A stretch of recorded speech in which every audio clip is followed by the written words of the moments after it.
ಇದು ನಗುಮುಖದ ಆಂಜನೇಯ ಕೂಡ ಆಗಿರುತ್ತೆ. This is the entrance of Elagur temple.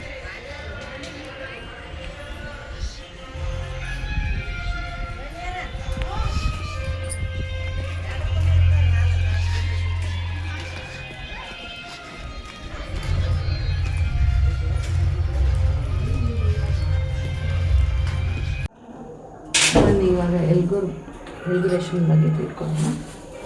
ಹೇಳಿ ಸರ್. ನಮ್ಮ ಹೆಸರು ಯಲಗುರ್ದಪ್ಪ ವೆಂಕಪ್ಪ ಪೂಜಾರಿ. ಇದು ಸ್ವಯಂಭೂ ದೇವರು. ಇವರು ವೈಶಿಷ್ಟ್ಯ ರಾಮಾಯಣ ಕಾಲದೊಳಗೆ ಇಲ್ಲಿ ಸೀತಾಗಿರಿ ಅಂತ ಒಂದು ರಾಮದೇವ್ರು ವಾಸ ಮಾಡಿ ಸ್ಥಳ ಅದ ರೀ. ಅಲ್ಲಿ ರಾಮದೇವರು ಬಂದ ಟೈಮ್ದಾಗ ಈ ವಾಯುದೇವರು ಅವ್ರ ದರ್ಶನಕ್ಕೆ ಬಂದಾಗ ರಾಮದೇವರು ಆಜ್ಞೆಯ ಪ್ರಕಾರ ಇಲ್ಲಿ ಉಳಿದಾರಿ ವಿಶೇಷ. ಅದಕ್ಕೆ ಏಳೂರು ಹೋಗಿ ಯಲಗೂರು ಅಂತ ಕರೀತಾರೆ. 7 ಗ್ರಾಮ ಆಂಜನೇಯ ಸ್ವಾಮಿ ಒಬ್ಬನೇ ಇವ. ಹೀಗಾಗಿ ಏಳೂರು ಹೋಗಿ ಯಲಗೂರು ಅಂತ ಕರೀತಾರೆ. ಇಲ್ಲಿನ ವಿಶೇಷ ಹೇಳಿ. ಜನರು ಬಂದು ಪ್ರಶ್ನೆ ಕೇಳ್ತಾರಲ್ಲ, ಅದು ಪ್ರಶ್ನೆ ಕೇಳ್ತಾರೆ. ಕೆಲವೊಬ್ಬರು ತಮ್ಮ ಪ್ರಶ್ನೆಗಳನ್ನು ಇವತ್ತು ಯಾವುದೇ ಒಂದು ಕನ್ಯಾ ತೊಗೊಳೋದಾಗಲಿ, ಒಂದು ಕೊಡೋದಾಗಲಿ, ಒಂದು ಹೊಲ ಹಿಡಿದು, ಒಂದು ಮನೆ ಹಿಡಿದು, ಒಂದು ಕೊಡಬೇಕಾದ್ರೆ ತೊಗೋಬೇಕಾದ್ರೆ ಸ್ವಾಮಿ ಮುಂದೆ ಇಟ್ಕೊಂಡು ಕೇಳ್ಕೊಂಡು ಸ್ವಾಮಿ ಬಲಹಸ್ತದಿಂದ ಪತ್ರಿ ಕೊಟ್ಟ ಮೇಲೆ ಮುಂದುವರಿತಾರೆ.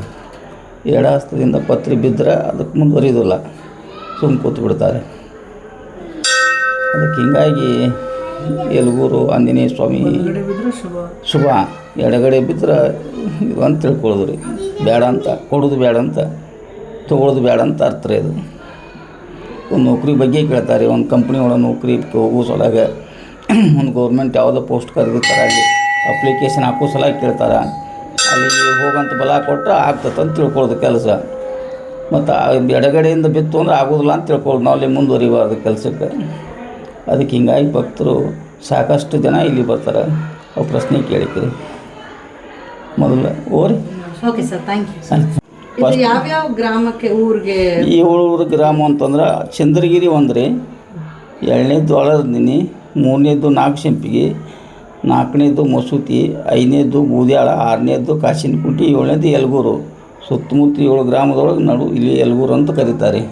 ಸುತ್ತಮುತ್ತ 6 ಹಳ್ಳಿ ಬಾಜುಕಿ ಅದಾವ್ರಿ. ಇದೊಂದು ನಡು ಸೆಂಟರ್ ಅದ 7 ಹಳ್ಳಿ. ಅದಕ್ಕೆ ಆ 7 ಊರು ಕೂಡಿ ಒಬ್ಬನೇ ಹನುಮಂತ ದಶಿಂದ 7 ಊರು ಹೋಗಿ ಯಲಗೂರು ಅಂತ ಕರೀತಾರೆ. 7 ಊರು ಹೋಗಿ ಯಲಗೂರು ಅಂತ ಕರೀತಾರೆ.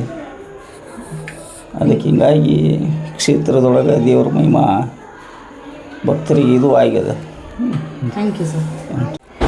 ಕೇಳಿದ್ರಲ್ಲ, ಇದು ಯಲಗುರೇಶನ ಮಹಿಮೆ. ಇದು ಯಲಗೂರಲ್ಲಿ ಇರೋ ಒಂದು ವಿಶಿಷ್ಟವಾದ ದೇವಾಲಯ.